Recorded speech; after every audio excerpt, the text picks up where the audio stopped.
When you choose Bianchi Honda, you can focus on the road before you. Forget the obstacles and feel the road. Focus on being there, being present. Feel in the moment and feel confident in your Honda. Lease the safe and reliable 2019 Honda CR-V EX all-wheel drive for only $219 per month. Bianchi Honda, your road starts here. Hour number 2 of the Sports Blitz. Thursdays, we're joined by the head coach of the Gannon Golden Knights. He is Brad Rzyczycki. Welcome back, Coach. Thanks, Alex. Tough one against Edinboro. What I like about you, you wear your heart on your sleeve. So I'm not. How do I hold punches? It was a tough loss. It was a heartbreaker. Yeah, that's one thing in life. I think you kind of see what I'm feeling by looking at me. I've heard that. I guess I'm not for everybody, but for the people that know me and love me, I'm for them. So yeah, I got a young, influential group right now, and they go out and fight their tails off tooth and nail, and we lost a tough one on Saturday. Give credit to Edinboro for finishing that thing off at the end, but I feel for those guys too. And football is a violent physical sport, and my kids go out there and leave it all out there, and some of them really young right now. So there's a lot to be proud of in that situation, but we would like to finish some of those off. But yeah, it's I wear my emotions on my sleeve. It's kind of, because you've got such a young defense, you look at them, they continue to rack up stats, rack up numbers, and then at the same time, you're getting edged out by a point or 2 points or whatever. So how do you commit those lessons and try to kind of, I don't envision you coddling your kids. I don't envision you going in there and going, it's okay to lose. It's not okay to lose. Oh, I mean, all that stuff happens over time when you start to recruit them.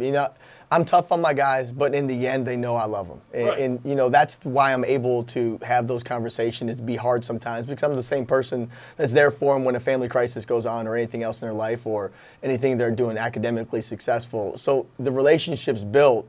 Because if I didn't have one, I couldn't be the way I am as a coach with those guys. So I'd die for those guys. They know it. They're getting better from week to week. I think that we haven't complicated our scheme defensively. I think that's helped them out. I think we did a little bit too much, say, Westchester, but we've backed off quite a bit, kind of limiting what we do from week to week after that. I think that's why the stats are flashing. And I'll be honest with you, Alex, when you get a young group like I have, last year we were man-to-man cover zero like 90% of the time. This group, they're not built like that. So you have the feeling out process, but the good thing is I think a lot collectively we'll have all these guys back for 3 or plus 4 years to really grow in our scheme. But they're figuring it out on the run. Some of them aren't ready to play, but they're the best ones. They're out there right now. And you've got veterans like AJ Satcher. He helps from a stat standpoint. How does he help in the room? Oh, he's awesome with it. And the younger guys kind of flock to him just because he's got such a cool demeanor about himself that he doesn't get too high with the highs and lows with the lows. And he's a really mature person for 22 years old or 21, whatever he is. Oftentimes the effect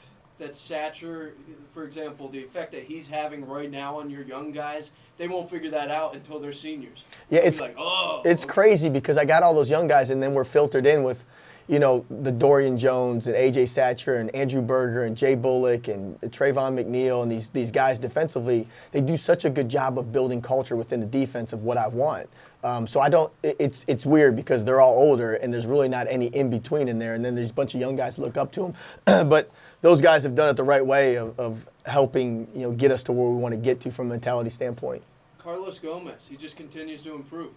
Yeah, if you had asked me in the beginning of the season if Carlos Gomez would have been on the field, I said, well, it's going to take a couple of years. But there's one thing, he went down on scout team the first week, and I sent him back over to Coach Rayburn and said, look, this kid's not a scout player. Go put him over there with you guys. And he earned his reps to go down there, and he kept on working his tail off. And then we have an injury to Melvin Blanks and to Zevon Holly, and next thing you know, Carlos Gomez is out there playing. And he's a tough kid.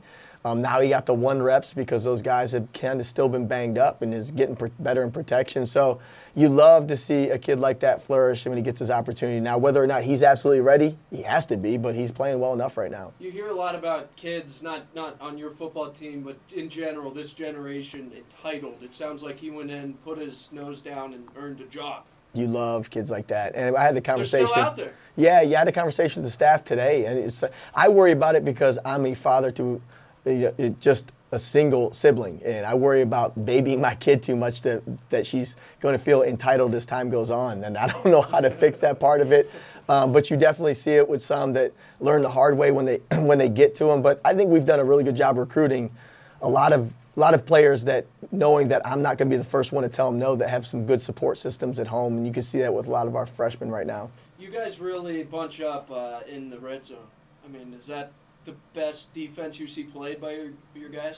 The one area we really struggled with in 2018 was red zone. The one area of focus that we focused on is red zone. We spend a lot of time with it because right now we've been more of a bend, don't break defense. So we know that we may give up yards in the run game or pass game, but where we need to tighten down and shrink the field in the red zone, we need to keep them out of the end zone. And our guys have done a really good job with it right now. This is one of those moments that I put myself between a fan and a coach, okay? If you could go back, would you have run the ball more in the second half? And that's the only tough question I'm going to ask. Don't strangle me. Within the flow of our offense, there are some things there we just didn't execute on in the pass game. But I'll be honest with you, going back and looking at it, when you're down to Gomez and that's it, we had to put Drew Angle back in the tailback, and he's not a tailback. So what happened with us, because of a depth standpoint, losing all those kids from a running back standpoint, when you stick Drew Angle in there, we did at one point in time, you're worried about him absolutely knowing the Y position, the H position. Heck, we've had him at Z positions, and now we're sticking him at our F, which is our tailback position, and expecting him to absolutely know where to go. We were trying to throw the ball to potentially rest Carlos to be able to get back out there to run it with him because we just ran out of bodies. That's not an excuse. I think just the better way of doing it was potentially to put the ball in the air, knowing that we had to get the kid to some rest. Inserting Jimmy Keefe into the run game is not something that we want to do. It's not his forte. So we'd rather throw it and kind of use the screen game or the short passing game as an extension of our run game. That's a fair question. Because we were running it. We need to get some of those guys healthy. We need to get Melvin and Zevin healthy to go along with this new gem we found in Carlos. So I think once we get that done, we'll be in a much better spot. Makes sense. If Gomes goes down, you don't have a running back. Yeah, that's kind of what we got to. And then what's a basic play? So you go into a huddle and you hear blank, blank, blank, and you have to know your assignment like that, get to the line and execute it. And it's one thing to do in practice. It's a whole different thing within the course of a game. And you're talking about the most precious moments of that game. Absolutely. And you're talking about now two true freshmen walking in, learning the college game, which is nothing like the high school game at all when it comes to terminology. But you also have to understand that they have to sight adjust on different things they see too, which if you're not getting the reps at practice being able to do it, it's really tough to ask a young man to do it. Appreciate you, Coach. All right, Seton Hill coming up. You hit the road. What do you think? I just like being back on the road. The good thing about us right now is we're on fall break. I've had everyone at practice, and I think we've set a Guinness World Record for sleep because these guys, now I know, and they showed up today. You can tell they're waking up, getting to meetings, because we're still under our NCAA 20 hours, and we can't go over 4 hours a day, so it's not like we can keep them all day. So my recommendation to those guys is, go to bed, and that's one thing that they've done during the course of the day. So even getting over here, we just had practice. The locker room is like it was the first day of camp. You can feel a ton of energy through my kids, and that's, sleep probably gets overlooked, but it's really important when you're talking to an 18 to 22-year-old kid and you're telling them, hey, sleep, sleep, sleep, and they're trying to have a social life and everything else. They do the right thing, but now there's no one on campus. There's no distractions. They're doing their homework, practicing football, and they'll be well rested. So from where you said that everything's still kind of it's headed in the right direction. You got young guys that are in when they go and don't sleep. I'm sure they're on huddle. I'm sure they're watching their game film all night, studying up. But do they like where they're at? I think so. Obviously, when you're playing a lot of young guys, they didn't probably think they're coming to school to play. So they're into it. Excited to a point. Yeah, and I think, we've had our ups and downs in execution and different things, and it's been different sides of the ball, but we're getting better from week to week. So I think there's a lot to look forward to from that standpoint. What are you, 1-1 in the PSAC West? That's where we're at right now, yeah. All right, Coach. Appreciate it. Thanks, Alex. You're not watching any Browns football right now, right? I can't. I guess I didn't want to watch the Monday night game, from what I heard. The NFL is such football in general is a knee-jerk reaction. Like, oh my God, I'm sure the media this week has just been destroying my Browns right now. Yeah.